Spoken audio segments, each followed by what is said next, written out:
tęsiu senų savo paties memuarų iliustravimą piešiniuose. Dabar metas papasakoti apie tai, koks kadaise man buvo 1995 metų vasario mėnesio žurnalo Genys numerio gavimo momentas. Jis siejasi man asmeniškai tik su 3 dalykais – speigo kupinomis žiemos dienomis, pirmuoju dantų skausmu ir pirmuoju apsilankimu gyvenime pas dantų gydytoją ir žaidimo kortomis iš žurnalo puslapių.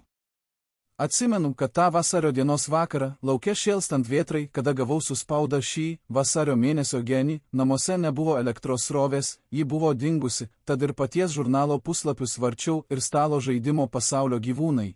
Kortas iš kartoninių įdėklo puslapių karpiau kambaryje būtent prie žvakės šviesos.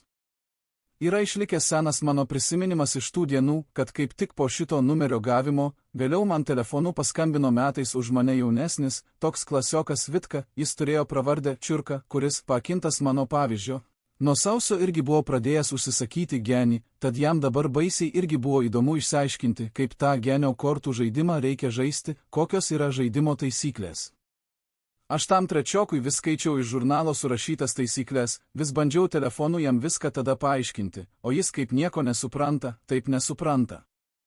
Aš dabar galvoju, kad Vitka tąsyk arba tikrai ir buvo toks durnas, visai pusgalvis, kad nesugebėjo nieko suprasti, arba jis tiesiog tyčia apsimetinėjo, kad neva nieko nesupranta. Vienu žodžiu, ir taip nekoks jis ten tada buvo mano draugelis. O šiame numeryje labiausiai mane sužavėjo straipsniai apie Gedimino kalną ir vasario mėnesį girioje, bei apysakos tęsinys Šlepetė arba gyvybė. 1995 metų vasaris.